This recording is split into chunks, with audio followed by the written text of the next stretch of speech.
আমাৰ ৰঞ্জিত দাস ডাঙৰীয়াই স্বৰ্গদেউ চাউলুং চুকাফাৰ ওপৰত এটা পোষ্ট দিছিলে। সেই পোষ্টটোকে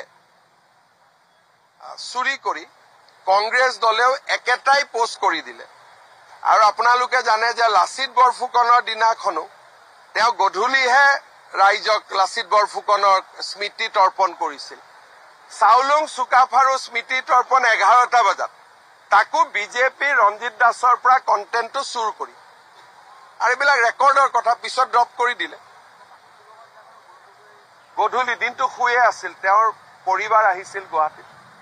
3 দিন তেখেতৰ পৰিবাৰ গুৱাহাটীত আছিলে। সেই 3 দিন তেওঁ একো কাম কৰা নাছিলে, ঘৰতে সোমাই আছিল।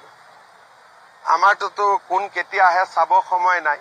তেওঁৰ গুৱাহাটীত তেওঁৰ পত্নী 3 দিনৰ কাৰণে গুৱাহাটীত আহিছিল, আৰু 3 দিন তেওঁ ঘৰৰ পৰা বাহিৰে ওলোৱা নাছিল।